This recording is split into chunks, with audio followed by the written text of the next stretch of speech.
अस्सलाम वालेकुम and welcome back once again. एक दफ़ा फिर आपको खुशामदीद कहेंगे अपनी स्पेशल ट्रांसमिशन में। एशिया कप का सिलसिला जारी है और मैचेस भी जारी हैं, बट बारिश की वजह से टूर्नामेंट का अब तक जो मज़ा है वो ठीक तरह से नहीं आ सका। इंपॉर्टेंट मैचेस के अंदर इनफैक्ट पाकिस्तान और इंडिया का जो मैच हुआ वो बारिश की नज़र हुआ और उसके बाद आज टीम इंडिया जो है वो नेपाल के आमने सामने दोनों टीमें। लेकिन अनफॉर्चुनेटली अब से कुछ देर पहले सूरत हाल ये है कि बारिश की वजह से एक दफ़ा फिर पालीकेले में मैच को रोकना पड़ा है।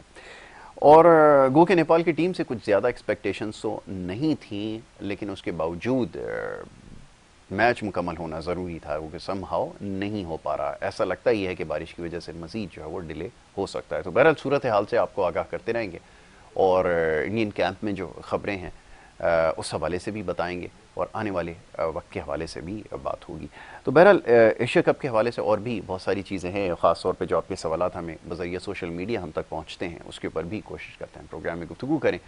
और साथ ही जो कल का मैच रहा, बांग्लादेश की टीम ने बड़ी अच्छी परफॉर्मेंस दी और बड़े भारी मार्जिन से जो है वो अफगानिस्तान को शिकस्त दी है, उसके हवाले से भी बात करना ज़रूरी है।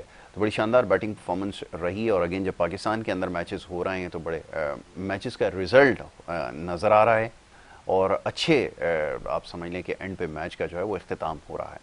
लेकिन अनफॉर्चुनेटली अभी तक जो श्रीलंका के एंड पे मैच हुआ उसका जो सूरत हाल है वो आपके सामने है।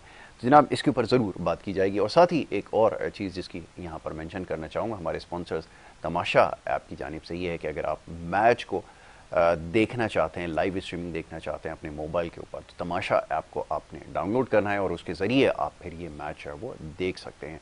और उसके लिए आपके ऊपर हाई स्पीड इंटरनेट होना ज़रूरी है। तो जैज़ आपके लिए फ्रीडम ऑफ़र लेकर आया है, पूरे मन के लिए आप इसको सब्सक्राइब करें और उसके बाद फिर आप अनइंटरप्टेड मैच देख सकते हैं। और फैंस के लिए ख़ास तौर पे जो है बहुत कुछ है, इसकी वेबसाइट के ऊपर जैज़ की आप जाके विज़िट कर सकते हैं। फ़ैन पल्स के नाम से एक सिलसिला उन्होंने शुरू किया, इसको ज़रूर गो थ्रू करें।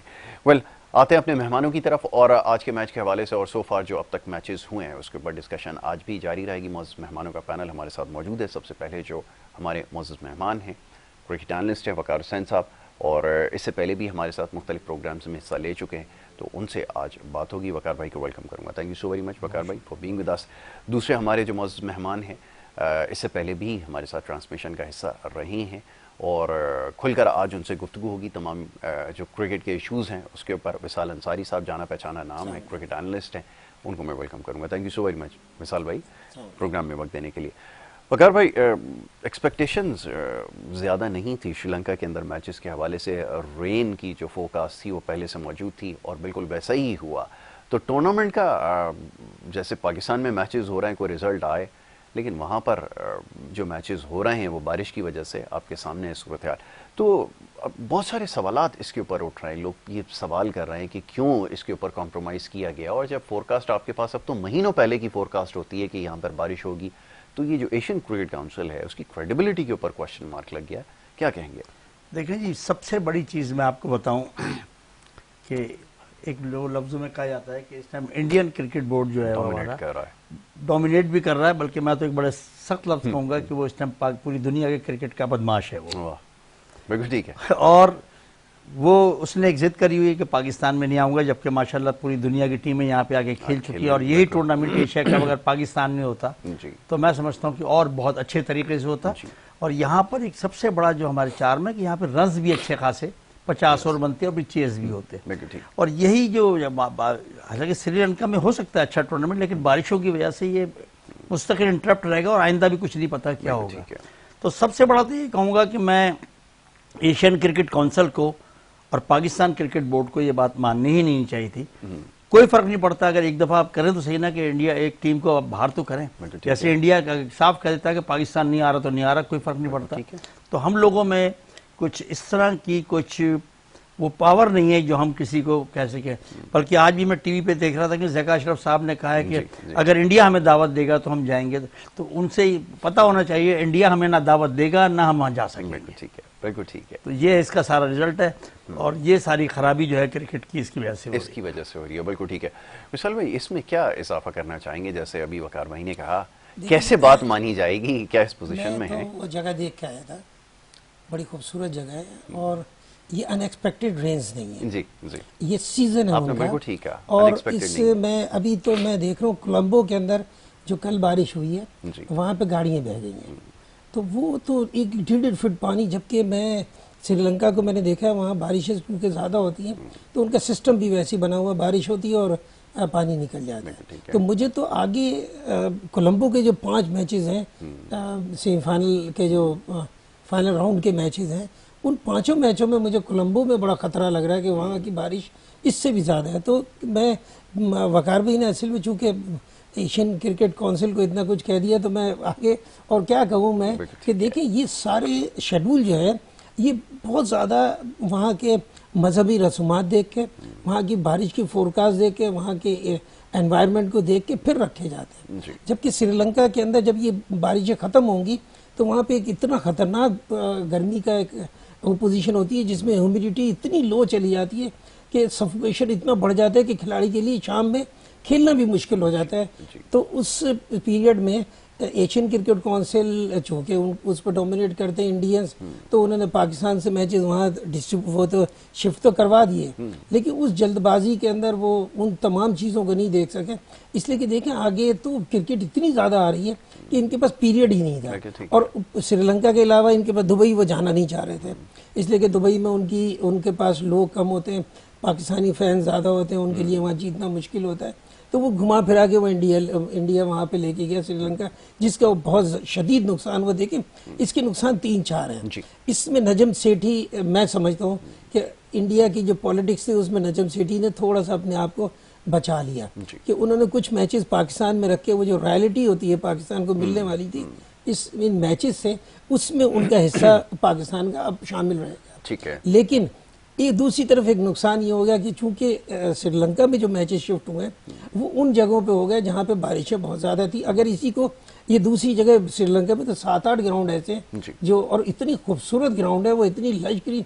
इस वक्त तो श्रीलंका ऐसा होगा बिल्कुल हरियाली से भरा हुआ श्रीलंका ये सीजन में, तो वो ग्राउंड को दूसरी जगह ले भी जा सकते थे। अच्छा, दूसरी एक चीज़ और भी होती थी, ऐसे मौके पर एक एडिशनल डे भी रखा जाता था। लेकिन जो पाकिस्तान का जिस दिन मैच हुआ उस दिन 3 दिन बारिश थी, बाद में भी नहीं रखा जा सकता था। बिल्कुल उसमें प्रॉब्लम थी, तो उनको चाहिए था कि वो शहर चेंज कर लेते, कहीं करीब ले लेते। थोड़ा सा एक्सपेक्टेटर्स का प्रॉब्लम होती, लेकिन सेल ऑफ टिकट का प्रॉब्लम होता है। लेकिन इसको बहरहाल सोचना चाहिए, इसका हल ढूंढना चाहिए। हल होता है, एडमिनिस्ट्रेशन के पास हल होता है, इनको सोचना चाहिए। क्रिकेट को खराब ना करें। क्रिकेट को, ये क्रिकेट बड़ी इंजॉयमेंट की क्रिकेट थी। कल का मैच आपने देखा, ये मैच अगर अभी हम इसके ऊपर आगे गुफ्तगू करेंगे, ये मैच बहुत मजेदार हो सकता था, लेकिन किसी वजह से वो अनएक्सपेक्टेडली आउट हो गए। बिल्कुल ठीक है, ये बात बिल्कुल सही है कि मैच का मजा ही तब है जब उसका रिजल्ट सामने आए, तो ये अनफॉर्चुनेटली नहीं हो सका। चलें थोड़ी सी बात कर लेते हैं बांग्लादेश के और अफगानिस्तान के मैच के हवाले से।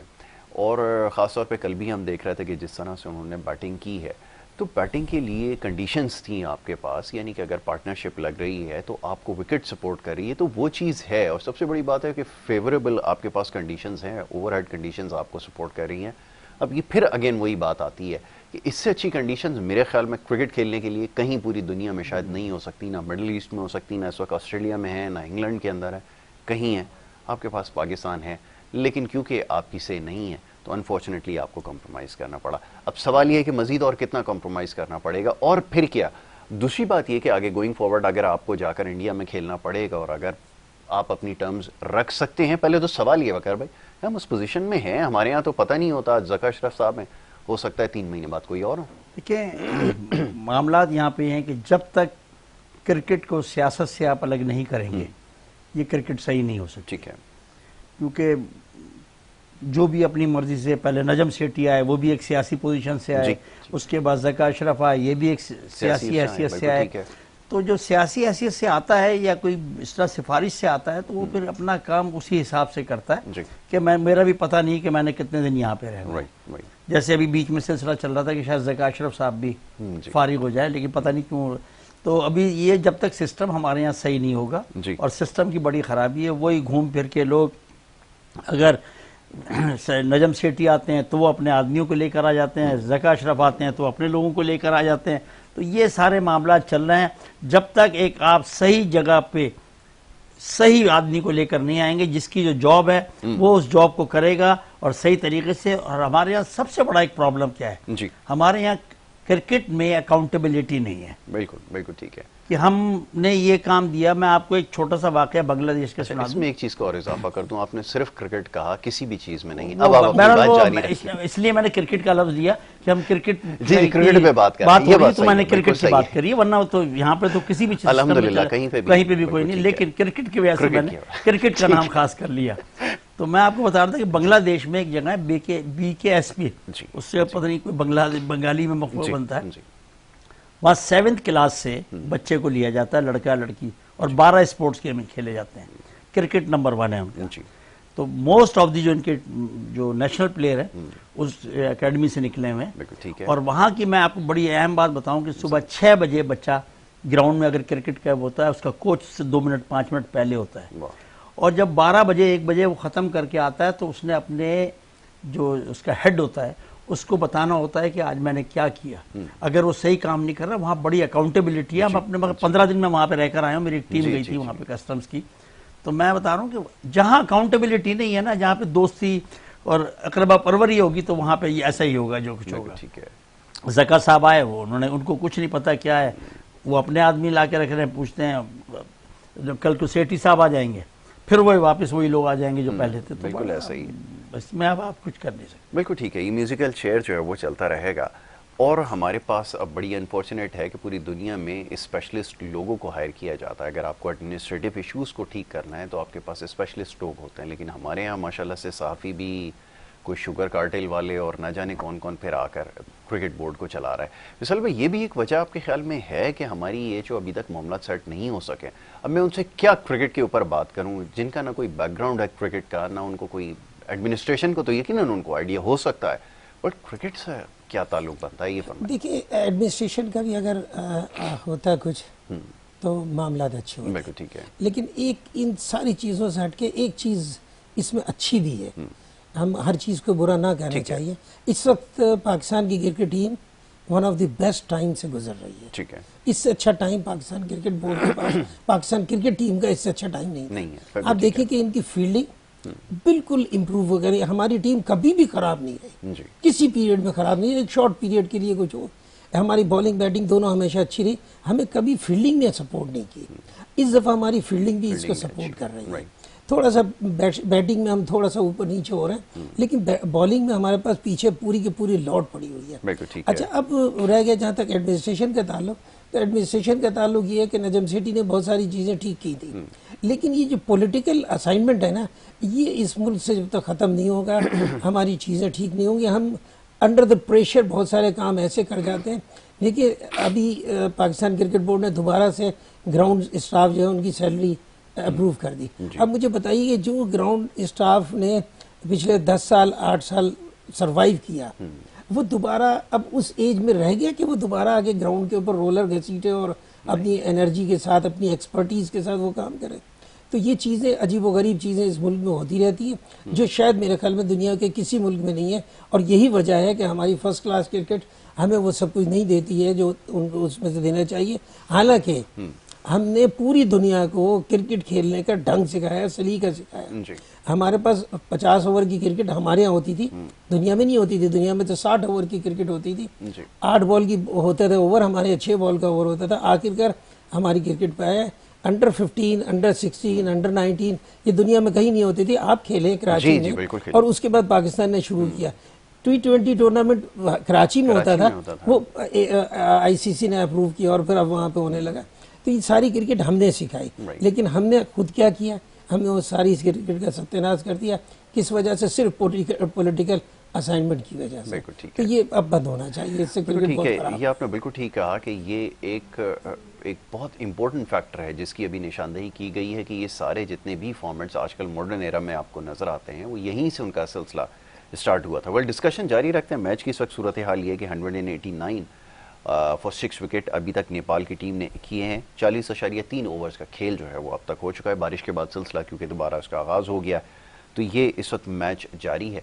और मैच के हवाले से भी बात करना ज़रूरी है क्योंकि ये इनिंग जब मुकम्मल हो जाएगी तो उसके बाद फिर बात कर सकेंगे। तो नेपाल की टीम जो है वो स्लोली और ग्रेजुअली वो जा रही है 200 की तरफ। और ज़ाहिर है कि बड़ा स्कोर नहीं एक्सपेक्ट किया जा सकता। अच्छा जी, अब इंडियन कैंप से खबर ये है कि जसप्रीत बुमराह जो उनके बॉलर हैं, जो इंजरी के बाद जिन्होंने कमबैक किया था, अभी खबर आ रही है कि वापस वो वतन चले गए, अपने कुछ मेरे ख्याल में प्रॉब्लम है। तो अब बॉलिंग पे उनके पहले प्रेशर था, आज हमने देखा सिराज को गेंद करते हुए कोई इफेक्टिव बॉलिंग नज़र नहीं आई। तो कहने का मकसद ये है कि ये थोड़ा सा क्रिटिकल अब इंडिया के लिए होता जा रहा है। क्या रिलक्टेंट हैं या बहुत ज़्यादा सेफ प्ले कर रहे हैं कि बचाया जाए तो वर्ल्ड कप के लिए फिर टीम तैयार हो सके? ये आपने बहुत अच्छा सवाल पूछा जी। मैं इसके बड़ा मैंने कहा ये नहीं भी होगा तो मैं बताऊंगा। कल जब परसों पाकिस्तान की टीम के खिलाफ 266 इंडिया ने किए तो मुझे ये लग रहा था कि ये पाकिस्तान को लिए मुश्किल हो जाएगी ये रन्स करना, कि पिच का बिहेवियर, उनकी जो बॉलिंग है, बुमराह, सिराज और कुलदीप और ये ना दुनिया के माने में बॉलर हैं। जी जी। लेकिन आज जब मैंने नेपाल के खिलाफ उस बॉलिंग को देखा, उनकी फील्डिंग देखा, तो मैंने पर अंदाज़ा लगाया कि ये पाकिस्तान बड़ी आसानी से मैच जीत जाता, सिर्फ आज के मैच की बता रहा हूँ। फिर दूसरा एक बड़ी हैरत हुई मुझे कि नेपाल जैसी टीम के खिलाफ इंडिया ने टॉस जीतकर पहले बॉलिंग करी। अब पता नहीं इसमें उनकी क्या स्ट्रेटेजी थी, लेकिन मैं समझता हूँ कि हमेशा बड़ी टीम पहले बैटिंग करती है ताकि रन्स करके बड़ा स्कोर करे। बैटिंग आए। लेकिन आज जिस तरह नेपाल खेला है, और ये मैं समझता हूँ 200 प्लस रन जो हैं, ये इंडिया के लिए कोई अच्छी चीज़ नहीं है। मैच हार जीत की अलग चीज़ है, लेकिन इंडिया को, नेपाल को इतने रन इंडिया के खिलाफ नहीं करने देने चाहिए थे। जिस तरह एक इंडिया की टीम पूरी दुनिया में मशहूर है, मानी जाती है, 1 2 3 के अंदर आती है।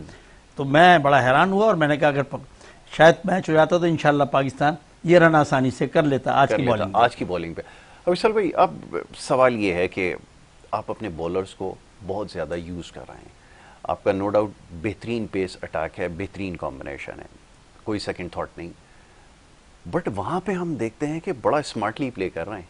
एक बॉलर को शफल कर दिया, दूसरे को इन करवा दिया, उससे छोटा स्पेल करवाया, फिर लिया है, यानी कि क्लियर इंडिकेशन है कि वर्ल्ड कप की तैयारी हो रही है। बट हमारे यहाँ हम अफगानिस्तान के खिलाफ भी 3 मैच अपने जो स्ट्राइक बॉलर हैं उनको लगाया हुआ है और ओवर्स पे ओवर्स करवाए जा रहे हैं।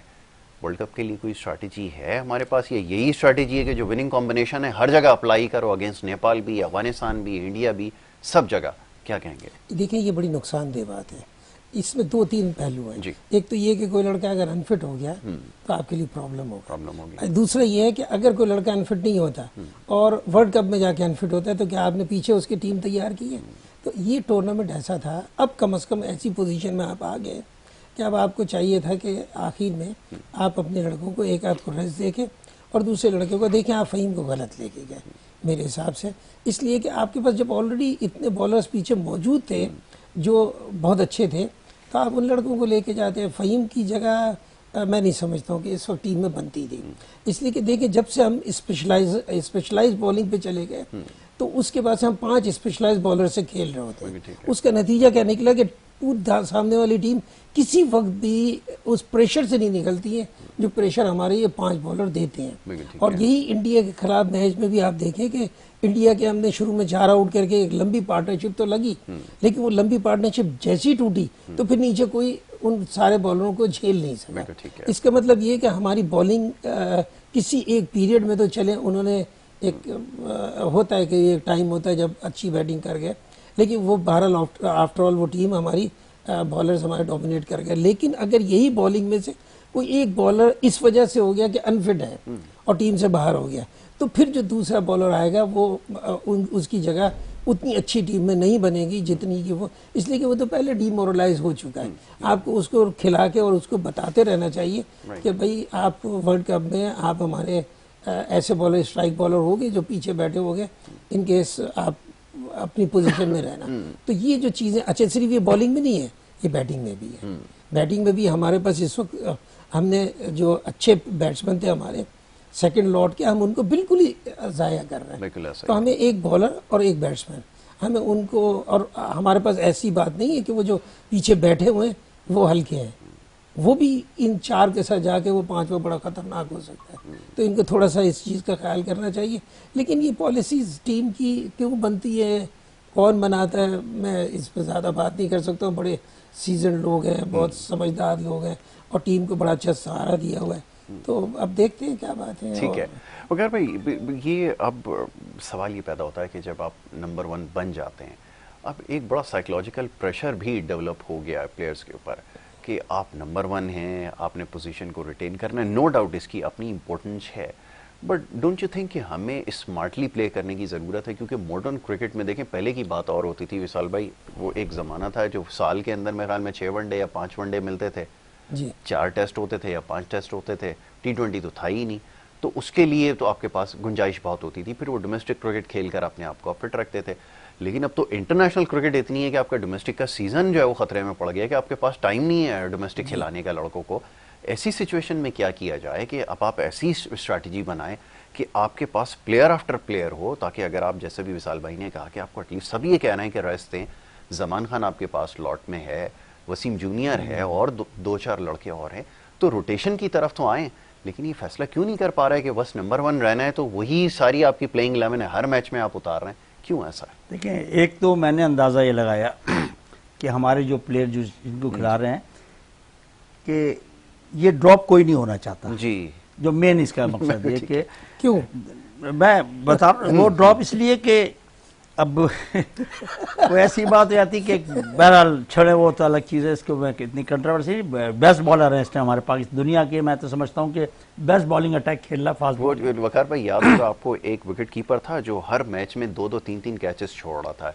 जब उसने अल्टीमेटली ऑस्ट्रेलिया के अंदर जब पूरी सीरीज आप जीती हुई एक टाइम पर हार गए ना, जब उसके बाद इंक्वायरी रिपोर्ट आई तो पता ये चला कि आपके राइट हैंड में उस विकेट कीपर के और उसमें 6-6 8-8 फ्रैक्चर थे, लेकिन उसके बावजूद भी वो खेल रहा था कि इस वजह से ये वही वाकया नहीं है। इसके अलावा बहुत दफ़ा ऐसा हुआ है कि अनफिट प्लेयर क्रिकेट मैच खेल गया है, और इसका एक बहुत पुराना वाकया है कि इमरान खान ने एक ज़माने में इंग्लैंड में शामुद्दीन को लीग से बुलाकर खिला दिया था, और उन्होंने शायद 1 या 2 ओवर किया था, और उसके बाद वो 5 दिन आराम से बैठे रहे थे, क्योंकि उनको उसकी प्रैक्टिस ज़ाहिर है वक्त होता है। तो ये हमारे यहाँ, मैंने कहा ना कि कोई बताने को तैयार नहीं होता, और वो इंजरी, और दुनिया में कहीं ऐसा नहीं है किसी मुल्क में, अगर कोई थोड़ा सा भी इंजर्ड है वो अपने आप को बताता है कि मैं इस पोजीशन में नहीं हूँ, वो उसको ड्रॉप कर देते हैं। और वहाँ पर एक्चुअली एक सिस्टम, हमारे यहाँ सबसे बड़ी खराबी सिस्टम की है, ठीक, क्योंकि एक प्लेयर सोचता है कि अगर मैंने कहा यार मुझे इस मैच में रेस्ट दे दो, तो हो सकता है वो दूसरा आगे परफॉर्म कर दे, तो फिर मेरे लिए मुश्किल ना हो। ये वो वजह है जो मैं सुनना चाह रहा था। तो मैं कहना यही चाह रहा था, लेकिन बात यह कि यहाँ प्रॉब्लम ये है, हालांकि ऐसा नहीं है,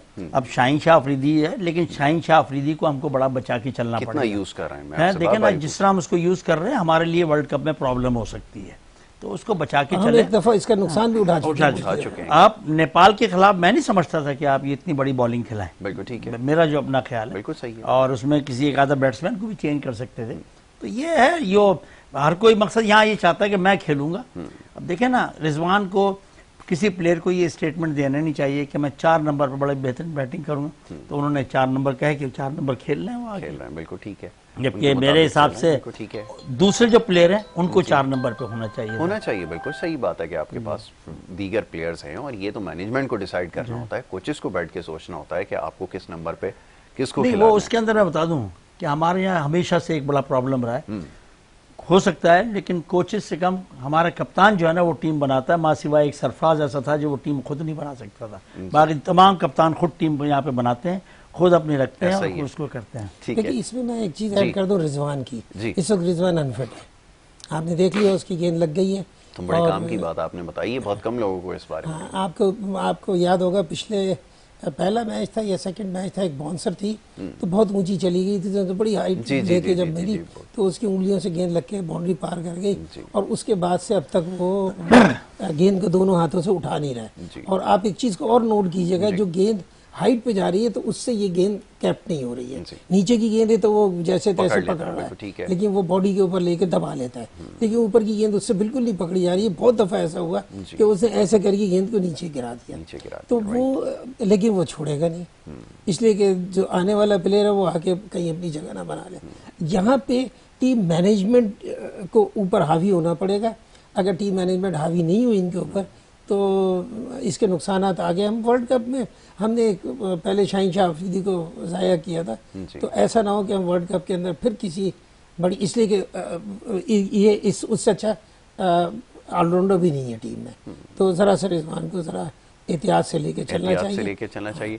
लेकिन अब होता क्या है वकार भाई, अब होना तो ये चाहिए कि आपकी जो बेस्ट इस वक्त अवेलेबल लॉट में से प्लेयर्स हैं ना, आप उनको निकालें और वर्ल्ड कप के लिए तैयार करें। अब उसमें जैसे विकेट कीपर की आपने बात की तो सरफराज उसमें सरफहरिस्त है, और मेरे ख्याल में इतना भरपूर जवाब उसने दिया श्रीलंका के अगेंस्ट जब उसने कमबैक किया। तो अब सवाल ये पैदा होता है कि आप क्यों वनडे में उसको रखने के लिए तैयार नहीं है। अब तो नई मैनेजमेंट है और आपके पास एक सीजन प्लेयर है, सबसे ज़्यादा मेच्योर, सबसे ज़्यादा आपके रिकॉर्ड्स बनाने वाला आपके पास एक प्लेयर मौजूद है, लेकिन स्टिल उसको कंसीडर नहीं कर रहा है। इसकी क्या वजह समझ आती है? देखिए, मैंने आपसे कहा ना कि सरफराज मेरे हिसाब से तो उसको रिजवान से ऊपर प्रेफरेंस देनी चाहिए। वनडे की बात कर रहा हूँ, नॉट T20। बिल्कुल ठीक है। और सर देखें, जो शख्स टेस्ट और वनडे का तकरीबन आप देखें तो इसमें कोई ज्यादा फर्क नहीं है। टेस्ट वनडे क्रिकेट भी अब 50 ओवर की अगर आप सही खेलें तो रन्स बनते हैं और बन जाते। और सरफराज में ये कैपेबिलिटी है कि वो अपने किसी भी नंबर पे 4 या 6 नंबर पे आके वो टीम को संभाल सकता है और रन्स निकालने उसको आते हैं। तो मैं ये समझता हूँ कि सरफराज को इस टीम में होना चाहिए था और वर्ल्ड कप की टीम में भी होना चाहिए था। लेकिन बहरहाल मैंने कहा ना कि जो शख्स इतना मजबूत या नहीं होता तो उसी पे तलवार चलती है। जिस तरह देखे ना, उसके बड़ी मुश्किल सऊद शकील के ऊपर प्रेशर लोग आया तो उसको वर्ल्ड कप की टीम में और एशिया कप वर्ल्ड कप में डाला है उसको। वर्ल्ड कप में अभी नहीं है, लेकिन वर्ल्ड एशिया कप में सपोर्ट में रखेंगे। सपोर्ट में। और मैं समझता हूँ कि उसको एक एशिया कप का मैच खिलाना चाहिए। वो बड़ा हमारे लिए प्रॉमिसिंग क्रिकेटर है और उसने टेस्ट में जिस तरह का स्कोर किया है। टेस्ट खेलने वाला वनडे बहुत आसानी से खेल सकता है, लेकिन T20 का एक बड़ा डिफरेंट नेचर बिल्कुल मुख्तलिफ हो जाती है। ये बात बिल्कुल ठीक है। अच्छा जी, अब सवाल ये पैदा होता है थोड़ी सी बैटिंग के ऊपर बात कर लें, क्योंकि बैटिंग अगर आप देखें, क्योंकि अभी तो मैच जो जारी है उसके ऊपर तो इनिंग के बाद ज़्यादा बेहतर तौर पे बात करेंगे, लेकिन हमारे अभी जो हम शॉर्ट कमिंग्स हैं उसको हमें देखना होगा। टॉप ऑर्डर के अंदर अगर हम देखें तो अभी भी हमें पहले मैच में ही वो चीज़ नज़र आई कि वहाँ पे वो क्लैप्स कर गए, दूसरे मैच में हमें मौका नहीं मिला। लेकिन अगेन ज़्यादा इस वक्त रिस्पॉन्सिबिलिटी बाबर के ऊपर है। अब मसला ये कि आपके पास आप क्या समझते हैं इतने कैपेबल हैं बैट्समैन के वो रिस्पॉन्सिबिलिटी लें और अब नंबर 1 टीम्स जैसे होती हैं हमेशा ऊपर से स्कोर करें, मिडिल ऑर्डर उसमें आके अपना कंट्रीब्यूशन करें और फिर डाउन ऑर्डर पे हिटर्स मौजूद हो। ये कंप्लीट बैटिंग आपको नज़र आ रही है या आप समझते हैं कि अभी हमें चेंजेस की ज़रूरत है? जी देखिए, ये बड़ी अजीब सी एक पोजीशन क्रिएट हो गई थी पिछले दिनों में। इससे बड़ा हैरान रहा कि शादाब ने आके नीचे आके रन किए हैं। तो ये अच्छी पोजीशन नहीं है, ये अलार्मिंग पोजीशन है कि शादाब बैट्समैन नहीं है जी। तो हमें जो 5-6 बैट्समैन हमारे पास चल रहे, 6-7 बैट्समैन चल रहे हैं, वो बैट्समैन आके नीचे वालों को 50 ओवर की क्रिकेट में इतना लंबा बैटिंग का जगह क्यों देते हैं? वो तो उनके ऊपर तो जाना चाहिए 4-5 ओवर पहले, 40-45 ओवर तक तो इन 6 बैट्समैनों को जाना चाहिए ना। और ये नहीं जा रहे तो ये सोचना चाहिए इनको कि ये लंबी इनिंग वाले। लेकिन एक चीज़ अच्छी भी है इसमें, वो अच्छी चीज़ ये कि जो हमारे ऊपर के 4-5 बैट्समैन हैं वो बैट्समैन लंबी इनिंग वाले बैट्समैन हैं। इनको हमने नहीं देखा कि 30-40 रन के बाद हमें बीच में कहीं पे साथ छोड़ के चले जाएं। ये लंबी लंबी इनिंग खेल जाते हैं। ऊपर के दोनों ओपनर्स ठीक हैं, वन डाउन में भी ठीक है। अब बीच में रह गया जो रिजवान का मसला है, वहाँ पे देखिए सरफराज है ना, वो बड़ी डिफरेंट स्टाइल का प्लेयर बन गया है। उसकी टीम में जगह, बहुत ज़्यादा जगह बनती है मेरे हिसाब से। कोई उसको एग्री करे या नहीं करे, इसलिए कि मुझे वो वक्त याद है जावेद मियांदाद का कि जावेद मियांदाद ऑर्डिनरी क्रिकेट में एक ऑर्डिनरी प्लेयर होता था, लेकिन जिस दिन बड़ी क्रिकेट हो रही होती थी जावेद मियांदाद बिल्कुल डिफरेंट प्लेयर होता था। तो ये जो मेंटालिटी है ये सरफराज के अंदर आ चुकी है, ये मैच्योरनेस उसके अंदर आ चुकी है। ये मैच्योरनेस ये होती है कि आप एक दिन पहले प्रिपेयर करते हैं कि ये टीम, अच्छा इस टीम से तो मैं रन करूंगा आज। और वो मैंने जावेद मियांदाद को खुद देखा है बहुत दफ़ा कि जावेद मियांदाद ने कहा कि मैं कल रन करके दिखाऊंगा और अगले दिन उससे रन किए। क्या चीज़ थी? कमिटमेंट थी। वो पूरा टीम को पूरी उसको हर बॉलर का पता होता था कि मुझे किस बॉलर पर रन बनाना है, किस पे मुझे आराम से खेलना है, कौन सा स्लॉट मेरा। देखिए एक ये जो टर्फ क्रिकेट है इसके अंदर एक बड़ी अजीब और गरीब पोजीशन हो गई है। इसके अंदर टाइम टू टाइम क्रिकेट है। ये एक टाइम ऐसा होता है जिसमें आपको हिट नहीं करना होता है। तो वो ये चीज़ें मैच्योरनेस से आती है जो सरफराज के अंदर आ गई है। सरफराज को इनको चाहिए कि एज ए विकेट कीपर अगर रिजवान इतना अनफिट हो रहा है तो उनको चाहिए कि रिजवान को थोड़ा सा रेस्ट दे के और सरफराज को जल्दी से इन करे, ताकि मुझे याद है सरफराज ऐसा अनफिट नहीं था जिसको हटा के उन्होंने उसको इंक्लूड कर दिया रिजवान को। चलिए, ये बात तो मेरे ख्याल में अब तो लोगों को हर चीज़ का इल्म है, सोशल मीडिया का दौर है, उसके ज़रिए सबको पता है कि क्या कुछ हो रहा है। और जब सोशल मीडिया पे ना भी हो, जो कुछ हमने देखा, जिस तरह उसको हटाया गया, वो सब कुछ सबके सामने है। लेकिन अब सवाल ये पैदा होता है कि इससे अल्टीमेटली नुकसान आपके क्रिकेट को है, आपके मुल्क को नुकसान है। और अगर ये लाइकिंग डिसलाइकिंग ख़त्म नहीं होगी तो फिर आप कैसे सस्टेन करेंगे? अब सवाल ये पैदा होता है कि अभी आप चलें इस पूरे लॉट में, ये जो इस रीजन है, अफगानिस्तान, श्रीलंका, इंडिया, बांग्लादेश में समहाउ आप इस वक्त बेस्ट नज़र आ रहे हैं। लेकिन आपको वर्ल्ड कप के अंदर मुख्तलिफ टीम्स का सामना करना पड़ेगा, जिसमें ऑस्ट्रेलिया भी होगी, जिसके अंदर इंग्लैंड भी होगी, तो बड़ी ऑर्गेनाइज क्रिकेट खेलते हैं। अगर अभी रिसेंटली आप देखें जिस तरह की क्रिकेट वो लोग खेल रहे हैं, तो पता चलता है कि क्रिकेट असल में खेल वो लोग रहे हैं। हम लोग तो सिर्फ, हमारी अब समझ लें कि एक ड्यूटी है, जैसे हम यहाँ बैठ के प्रोग्राम कर रहे हैं, ऐसा महसूस होता है। वकार भाई क्या कहेंगे? मैं आपकी जो उनकी बात कर रहे हैं, हिट भी मार लेते हैं, उनको इम्प्रोवाइज भी कर लेते हैं क्रंच सिचुएशन के अंदर। सही है। एक्चुअली हर प्लेयर के, चाहे वो ऑस्ट्रेलियंस, इंग्लैंड, साउथ अफ्रीकन तो आजकल बड़ा डल खेल रहे हैं, अच्छी परफॉर्मेंस नहीं दे पा रहे, जो और बड़ी टीम है, इनको एक प्रोग्राम बैट्समैन है तो उस बैटर को ये कहा जाता है, बैटर को, कि आपका काम ग्राउंड में जाकर ये है, ये पोजीशन है, आपने इस तरीके से खेलना है। या तो आपने डिफेंस करना है तो आपने, कोई बात नहीं, बताया जाता है इस पर, अगर नहीं तो आपने इस टाइम रन, कितने रन निकालने, वो काम करता है जी। हमारे यहाँ फर्क ये है कि हमारे यहाँ सिर्फ प्लेयर अपने आप को बचाता है कि पहले मैं अगला सीजन 25 रन कर जाऊं, 25 रन करके फिर मैं देखता हूँ क्या है। यहाँ पर जो सबसे बड़ी प्रॉब्लम, दुनिया में कहीं ऐसा नहीं है। अब देखें ना, उन्होंने अगर T20 क्रिकेट देख रहे हो, हेड को उन्होंने शायद ओपन या वन डाउन करा दिया और उसने बता दिया कि मैं किस तरह के बैटर हूँ।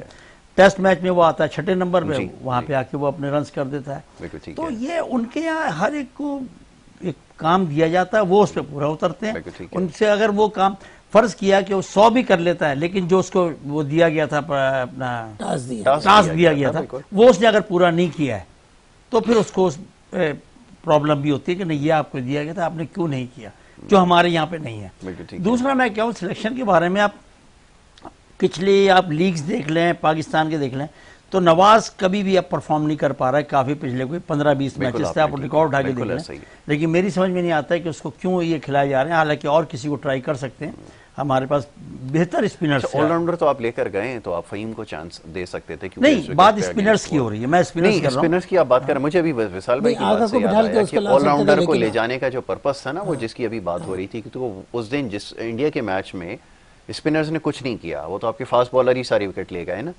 तो उस वक्त भी ये कहा जा रहा था कि अगर आपको विकेट, अगर एक चाहिए था विकेट टेकर, तो आप उस ऑप्शन को कंसीडर कर सकते थे। नहीं, मैं सिर्फ एक बात कर दूं उसमें, कि थोड़ा सा वहां पे जब 4 आउट हमने 64 रन पे कर दिए थे, तो मैं समझता हूं कि कोई भी कप्तान होता तो 2-2 ओवर 3 हमारे फास्ट बॉलरों से करा लेता, फिर रोक लेता अगर आउट नहीं होते जी।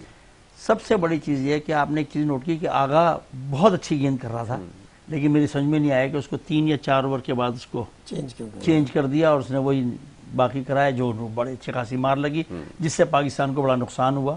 बहरहाल बारिश से अब मैं नहीं कह सकता कौन बचा, लेकिन दोनों ही बच गए, दोनों बच गए बिल्कुल। तो ये है ठीक है जी। अब विशाल भाई ये फरमाइए, जैसे अभी बात हो रही है कि आपको स्मार्टली प्ले करना पड़ेगा, स्ट्रैटेजी बनानी होगी। अच्छा, फिर ये कि अब आप समझते हैं उस फेज से हम बाहर आ गए हैं जहाँ पर हम बहुत ज़्यादा स्ट्रगल किया करते थे, खिलाड़ी हमारे बहुत स्ट्रगल करते थे। अब चंद एक प्लेयर ऐसे नज़र आए हैं जो बड़ा खुलकर क्रिकेट खेल रहे हैं, लेकिन वो खुल के खेलने के साथ साथ डिलीवर नहीं कर पा रहा है, जिसके अंदर एक फ़खर ज़मान शामिल हैं, रिजवान उसके अंदर शामिल हैं, इमाम समहाउ लगता ऐसा है कि वो अपने लिए ज़्यादा कोशिश कर रहा है कि मैं अपनी पोजीशन को रिटेन करूँ। ठीक है, जस्टिफाइड है, करना है, लेकिन ये कि प्लेयर्स जो खुलकर खेल रहे हैं वो कुछ डिलीवर नहीं कर पा रहा है, उनके हवाले से क्या? देखिए, जब आप 6 बैट्समैनों के ऊपर खेलते हैं या 7 बैट्समैनों पे खेलते हैं, तो सातों के सातों बहुत अच्छी परफॉर्मेंस नहीं देते। ठीक है, उसमें से अगर 3-4 एक उसमें परफॉर्मेंस दे रहे हैं सीजन में, तो वो जो बाकी प्लेयर है वो थोड़ी थोड़ी परफॉर्मेंस देके टीम को बचा लेते हैं। लेकिन हमारे सामने एक बड़ी अजीब व गरीब पोजीशन आ रही है, वो ये आ रही है कि देखिए, हम एशियन पिचों के ऊपर तो हमारे लिए कोई प्रॉब्लम नहीं है, ठीक है, यहाँ गर्मी होती है, बहुत ज़्यादा मॉइस्चर नहीं होता।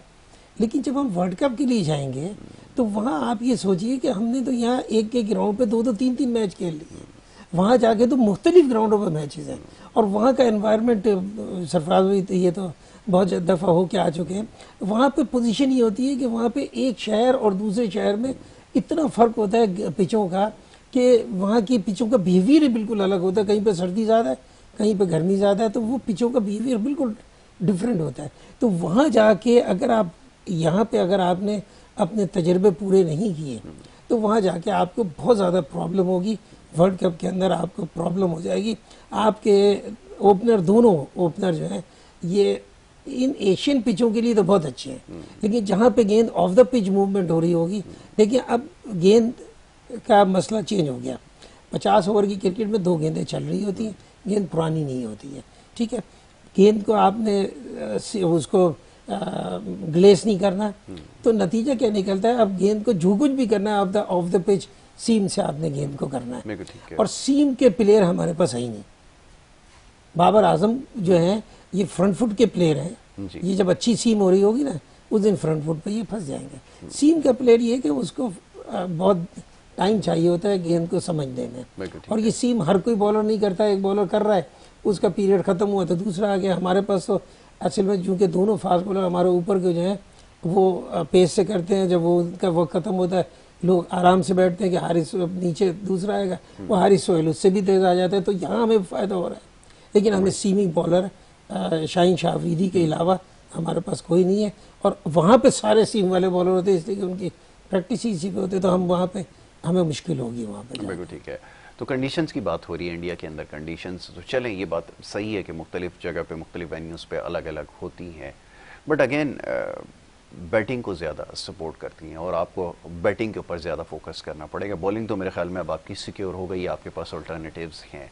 बैटिंग में आप समझते हैं कि ये जो हम हमेशा देखते हैं कि जो बाबर के ऊपर आकर हम रिलाई करते हैं, इससे बाहर निकल आएंगे, और ये आपके जो 1-2 प्लेयर्स हैं जो अभी जो फॉर्म में नहीं है वो शायद फॉर्म में वापस आ जाएं, और अगर आ जाते हैं तो कितना इससे हमें फ़ायदा हो सकता है? जी, मेरा ख्याल ये है कि अगर ओपनर्स देखा जाए तो हो सकता है, मेरी बात से आप एग्री, इमाम को मैं ज़रा बड़ा रेट करता हूँ कि उसने उसकी परफॉर्मेंस, उसका एवरेज, उसका स्ट्राइक रेट देखें तो इतना बुरा नहीं है। सही है, बिल्कुल है। अब ये एक आधा मैच उसका ऐसा हुआ है जिसमें रन्स नहीं कर पाया, लेकिन वो आप जब भी देखें वो रन्स करता है, एवरेज अच्छी है बिल्कुल। हाँ, फ़खर ज़मान से थोड़ी तशवीश हो गई है कि वो हमेशा रन्स करता था और अच्छा करता था, लेकिन आजकल वो बड़ा ही ज़रा अंडर प्रेशर है और रन्स नहीं कर पा रहा जो उससे हम एक्सपेक्ट कर रहे हैं। अच्छा, बाबर की जहाँ तक है, बाबर इस टाइम मैं तो समझता हूँ वर्ल्ड क्लास प्लेयर है। उसको तो आप अगर किसी तरह भी खिला दें, कहीं भी खिला दें, उसने इंशाल्लाह रन करना ही है।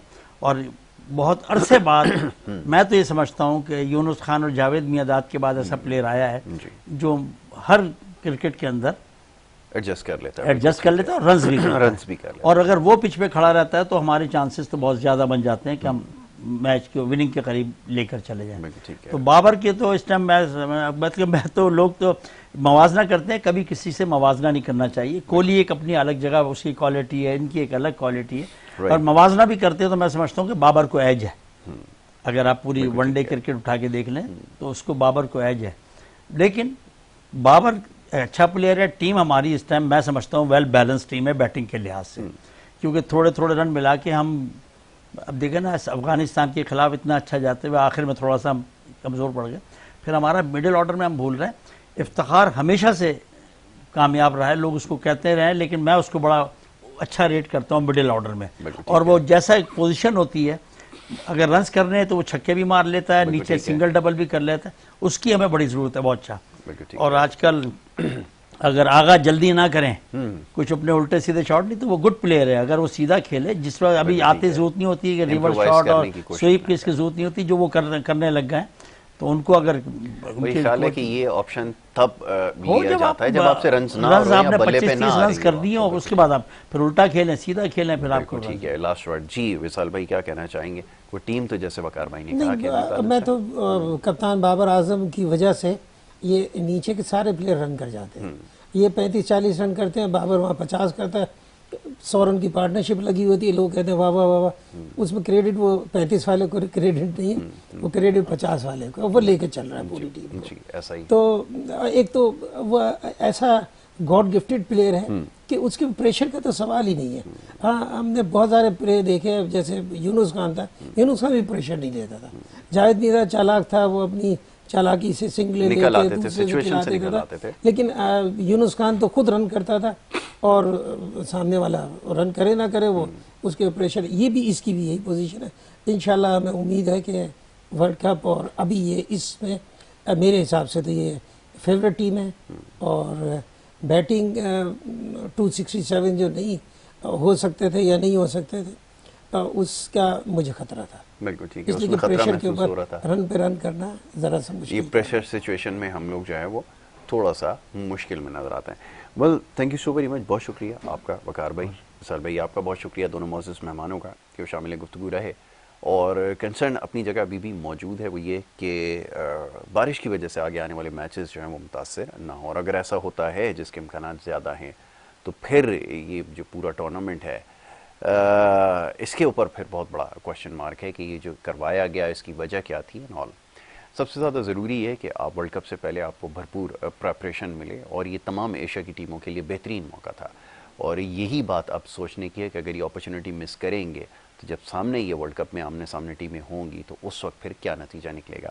तो बहरहाल ये तमाम चीज़ें हैं, इसके ऊपर इंशाल्लाह डिस्कशन हमारी जारी रहेगी और आगे चल के मज़ीद इस मामले पर गुफ्तगू करेंगे और मैचेस के हवाले से भी आपको अपडेट करते रहेंगे। तो यहाँ पर इजाज़त आपसे लेनी होगी, कल इंशाल्लाह दोबारा मुलाकात होगी। मोहम्मद यासर को और हमारी टीम को दें इजाज़त, अल्लाह ने के बाद।